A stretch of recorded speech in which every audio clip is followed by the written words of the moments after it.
Еве назад во утрински брифинг, тема која што претежно ја засегаат медиумските работници, имено во случај останува збор за ТВ Алфа. Меѓутоа може да се случи во било која телевизија, во било кој медиум, каде што за жал пред новогодишните празници 6 мина медиумски работници добија отказ. Со нас е првиот човек на самостојниот синдикат на новинари и медиумски работници, Павле Беловски. Здраво. Ти благодарам, Вотко. Очигледно дека неделава за синдикатот, па и за Сдруженијето на новинари е на тешка недела, каде што треба да се изборите или како членови и на синдикатот и ЗНМ да се избориме за 6 мина вработени во ТВ Алфа да не им биде ваква зимата каква што сега ги дочекаа вестите. Меѓутоа, Беловски, колку е таа работа завршена? Колку е, како што вели директорот на телевизијата, се работи за реорганизација, меѓутоа, дали е реорганизација воопшто? Точно така е, жешка тема пред новогодишните празници, тешка секогаш за нас, нели, кога се губи екзистенција. И јас би се вратил малце наназад од моментот кога он го толкувува, вели, пречесто ме спомнувате. Хајде да бидеме малце иронични, значи 6 минава вработени во Алфа телевизија кој ги отпушти? Мачка возачот? Нели? Значи, нашата мора да го спомнуваме.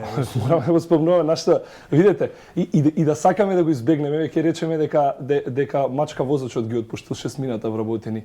Не би можело да биде така, знаете зошто? Затоа што и тој е отпуштен. А знаеш како е рангиран? Да им биде појасно на јавноста што таму се случи, бидејќи он вели реорганизација, па секи се водиме до тоа што е последно како информација. Тоа е отказ од деловни причини или ние попознато вака што меѓу нас си го дискутираме како технолошки вишок, повеќе не сте потребни на компанијата. За да се отвори таква постапка, да се заврши таква постапка, треба да се почитуваат минимум 3 члена во Законот за работни односи, што многу добро е тоа пропишано. И пазите каква дрскост он оди дотаму и вика дека во отказното решение дека ја завршил постапката, а првиот чекор од постапката доколку има синдикат да го известиш синдикатот дека е потребно кратење точно во кој оделение и на кои работни позиции. Во структурата на телевизија, да. Значи, во старт е срушен тој отказ пред суд. Таму има луѓе кои што се членови всушност на отпуштени се, сите отпуштени се членови на синдикатот. Но еве тоа е првото, дека мораш да најавиш точно за таа точка дека ќе разговараш со синдикатот, бидејќи во Алфа има присуство на синдикат, и тоа сериозно членство, повеќе од 2/3. Па еден од најактивните, ако не се лажам. Да, со години најактивните и синдикат кој многу добро си го познава полето на действување, односно синдикалното действување и законите кои го уредуваат сето тоа. Конкретно Законот за работни односи.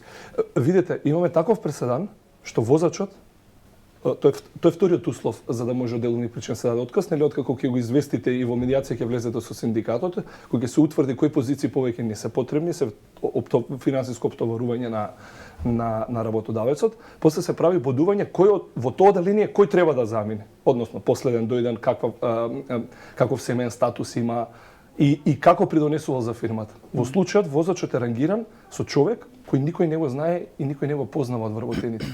Единствено CV му е слика со еден од политичките лидери во земјава на Facebook.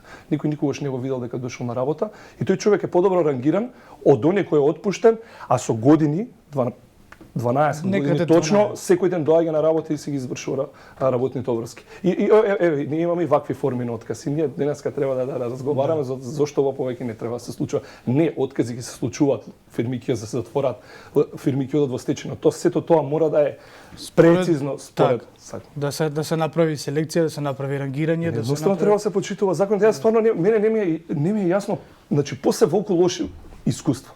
Јас не би сакал да лицитирам, да навраќам наназад кои медиуми и кои луѓе, нели сепак станува збор за човечки судбини, станува збор за нашата професија, малку не и поболно ние кога разговараме, поготоа јас и ти на оваа тема. Ова е стручна и се однесува најмногу мели за нашите колеги оваа тема. Јас не знам како менаџерите не ја научија поуката, како ние после 30 години се уште зборуваме за незаконски откази. Но за жал законодавството отиде напред. Синдикатот 10-та година веќе е присутен во ова и бележи сите аномалии, но за жал ние имаме се уште луѓе кои управуваат со рудиментирана свест.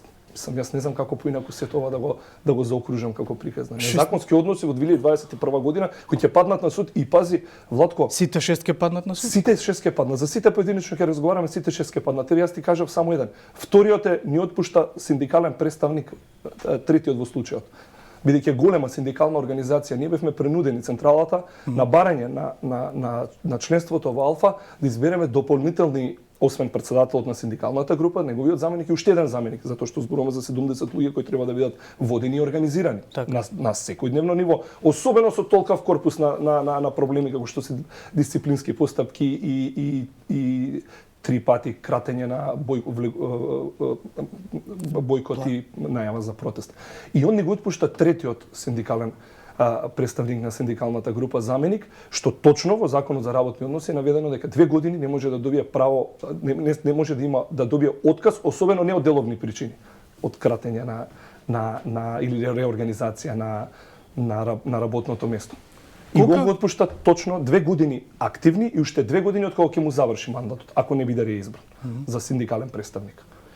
Каков е стажот на овие 6 работници таму? Тоа се работи за Каков стаж? Сите се со сакам да кажам, сите се со години таму. Тие се сите со од основањето на Алфа телевизија, они се фундаментот, они имаат зачнато Алфа телевизија ваква како што знаеме, особено во позадина, ние што викаме видимските работници, нашите колеги од техник, зборуваме за монтажер, зборуваме за возач, зборуваме за двајца изворедни сниматели, докажани сниматели, наградувани колеги се тие.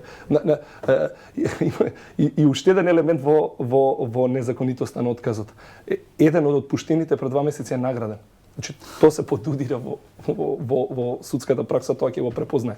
Меѓутоа, мене, знаеш што ме загрижува, Владко? Што и покрај сето, ова не е дека јас и ти денеска го откривме. Ова му и не му кажано во медијација лично. И на крај пак доаѓаме до еден ист заклучок, еден ист печаток. Едноставно, работодавецот сака да е деспот, не сака да се слуша гласот на вработениот, особено не глас кој е нормално да се покачи, особено кога немаш земена плата 3 месеци. Јас не знам зошто не може да се разбере дека е многу легално пропишено во закон да се направи бојкот или да се така да низ било каков начин да се бараат тие заостанати средства. Заостанати средства. Ние одевме дотаму и јас му кажував, викам менаџере, викам, ти си должен да се потпишеш на списокот за оние кои барат плата, бидејќи и ти чекаш плата да однесеш дома на твоето семејство. И ти си зависен од таа плата. Значи, овде не зборуваме за собственици, овде зборуваме за менаџер кој е вработен исто за плата како јас и ти катан. Добро, Биловски, тогаш е очигледно дека ако според словото на законот и според она што може како синдикат да им се понуди како заштита на овие работници, ако самите одлуки автоматски паѓаат на суд, од каде потребата за вакво реорганизирање? Нема какво реорганизирање, реваншизам и одноздолюбие. Ти реков зошто нема реорганизација? Затоа што се брка вработениот на позиција возач и се рангира со некој кој воопшто не дошол ниту еден ден на работа, постои како вработен и земал плата. Значи нема никаква реорганизација. Ти го бркаш оној кој ти е потребен во процесот. А го оставаш тој кој ниту знаеш како работи, ниту знаеш дали може да одговори на работните задачи. И не знам по кој основи тој човек таму фигурирал како вработен. Не е ни моја ни твоја работа, чим собствениците се одлучиле да го плаќаат.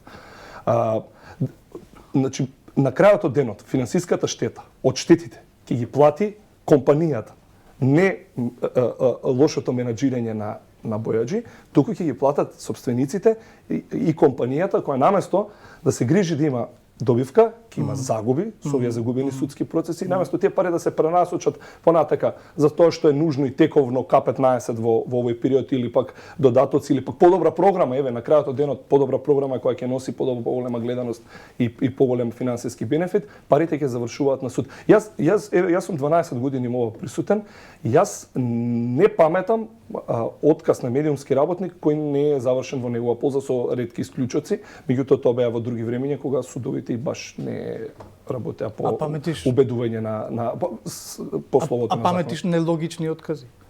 Па еве ова дефинитивно нема нелогички откази, Владко. Значи, што им беше соопштено на овие луѓе? Не сакам повеќе да доаѓате на работа и да бидете дел од процесот. И јас не ве сакам.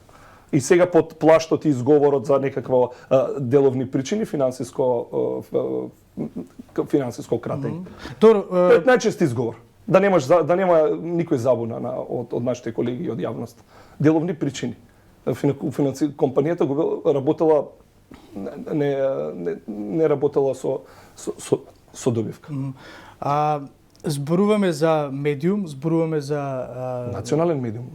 Национален медиум, не, зборуваме за медиум, за луѓе кои што треба да произведуваат програма која што ќе се бави токму заштитници, така, општествено одговорна, која што ќе се бави токму со заштита на човекови права, меѓу другото, нели? И сега добиваме еден ваков епилог. Каков стимул остава оваа реакција врз останатите кои што се таму?